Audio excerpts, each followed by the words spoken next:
Assalamualaikum warahmatullahi wabarakatuh. Langsung saja. Pertama, pengantar. Manajemen proyek perangkat lunak merupakan bagian yang penting dalam pembangunan perangkat lunak. Sekalipun tidak bersifat teknis seperti pekodean, hal-hal dalam manajemen proyek PL ini mampu menentukan apakah proyek akan berjalan dengan baik sehingga menghasilkan produk yang baik. Hal-hal yang berkaitan dengan manajemen PL adalah 1. Pengelolaan personel dan koordinasi tim. 2. Masalah atau problem. 3. Proses. Terminologi. Manajemen proyek, aplikasi pengetahuan, keahlian, alat bantu, dan teknik untuk mengelola aktivitas proyek dalam menghadapi kebutuhan dasar stakeholders, plan, dan memprediksi berbagai hal yang berkaitan dengan proyek. Atau dengan kata lain, manajemen proyek adalah proses melingkupi, merencanakan, menyediakan staf, mengorganisasi, mengarahkan, dan mengontrol pengembangan sebuah sistem yang dapat diterima dengan biaya minimal dan dalam waktu jangka tertentu. Manajemen personel, produk, dan proses. Manajemen proyek perangkat lunak mengatur 4 hal penting: personel, masalah atau problem berkaitan dengan produk, proses, dan proyek tambahan tapi sangat penting. 4 hal ini berurutan mulai dari yang paling penting. Personel mendapat tempat paling penting karena tanpa personel yang baik dan tepat, maka 3 hal tidak bisa berjalan dengan baik. Kategori personel.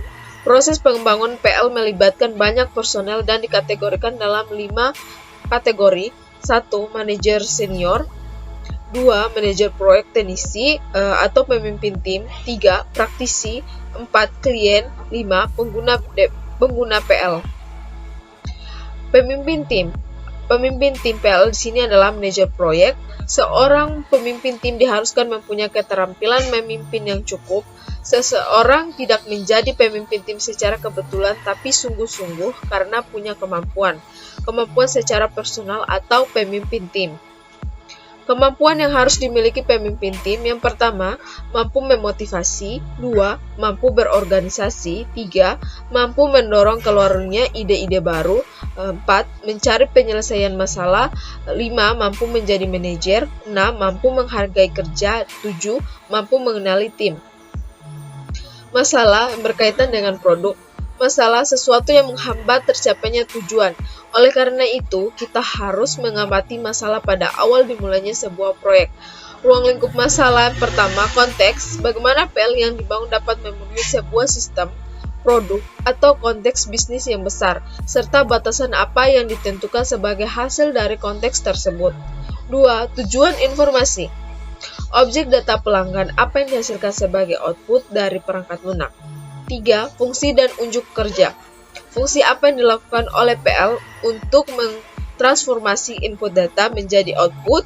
Adakah ciri kerja khusus yang akan ditekankan?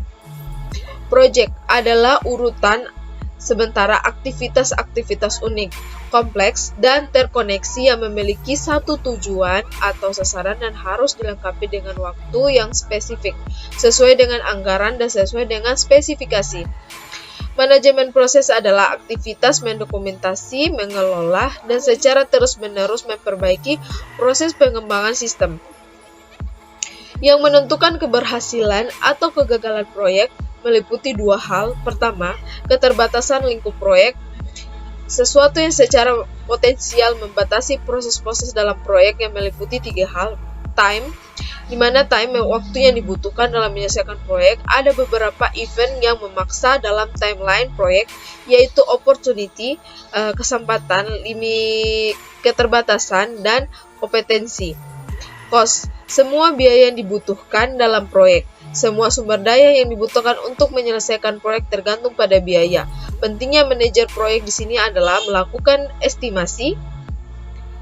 Setelah itu adalah memonitor semua limitasi ini supaya proyek aman. 3. Quality. Semua hal yang dikerjakan dalam proyek harus menghasilkan sistem pada waktu dalam budget yang ditentukan namun tetap dalam kualitas terbaik yang dapat dicapai. 2. Fase proyek atau project phase, persiapan, mengenali kebutuhan yang berhubungan dengan proyek untuk menangani masalah-masalah. 2. Perencanaan, ketika mendefinisikan rencana yang akan digunakan untuk menyelesaikan tujuan akhir.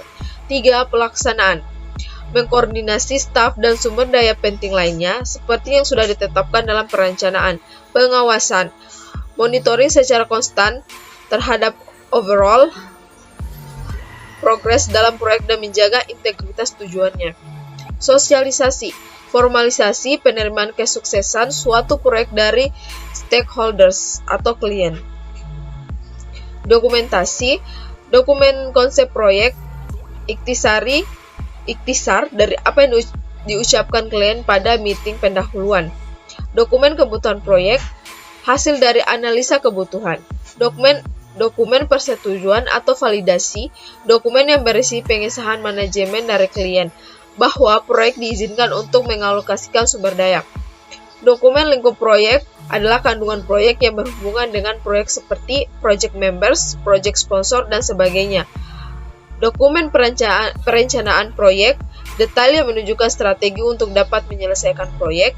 Outline-nya bisa berupa tahapan-tahapan fase dan langkah demi langkah kerja. Dokumen sosialisasi adalah metode sosialisasi, training secara terima dengan stakeholders, dan komitmen akhir seperti garansi dan sebagainya. Proyek dianggap sukses jika: pertama, sistem yang dihasilkan diterima oleh pelanggan. 2. Sistem informasi yang dihasilkan tepat waktu. 3. Sistem informasi yang dihasilkan sesuai dengan anggaran. Dan 4. Proses pengembangan sistem memiliki impak minimal pada operasi-operasi bisnis yang berkesinambungan. Penyebab kegagalan suatu proyek. Yang pertama, kegagalan untuk membentuk komitmen manajemen atas pada proyek. Kedua, kurangnya komitmen organisasi pada metodologi pengembangan sistem. 3. Mengambil jalan pintas tanpa melalui metodologi penelitian. 4. Manajemen ekspektasi yang buruk. Selanjutnya, komitmen dini dalam menetapkan anggaran dan jadwal. Teknik estimasi yang kurang baik, terlalu optimis, kurangnya keterampilan manajemen, kegagalan beradaptasi dengan perubahan bisnis, sumber daya yang tidak mencukupi, dan yang terakhir, kegagalan dalam mengelola perencanaan. Kompetensi manajer proyek. Yang pertama, kesadaran berbisnis. 2. Orientasi rekan bisnis. 3. Komitmen pada kualitas. 4. Inisiatif. 5. Pengumpulan informasi. 6. Pemikiran analisis. 7. Pemikiran konseptual. 8. Kesadaran antarpersonal. 9. Kesadaran organisasi. 10. Antisipasi impak. Banyak menggunakan pengaruh, memotivasi orang lain, keterampilan komunikasi, memonitor dan mengontrol, kepercayaan diri, manajemen stres, kepedulian pada kredibilitas dan fleksibilitas. Fungsi-fungsi dan proses manajemen proyek, scoping atau ruang lingkup, kemudian ada perencanaan, perkiraan, pengarahan, pengorganisasian, penjadwalan, pengontrolan, dan penutupan. Peralatan dan teknik manajemen proyek. Part chart adalah model jaringan grafis yang menggambarkan tugas-tugas proyek dan hubungan antara tugas-tugas tersebut. Gantt chart adalah batang horizontal sederhana yang menggambarkan tugas-tugas proyek berdasarkan kalender. Tiap batang diberi nama untuk mewakili setiap tugas proyek. Tugas-tugas tersebut didaftar secara vertikal pada kolom kiri. Pusat horizontal adalah garis waktu kalender.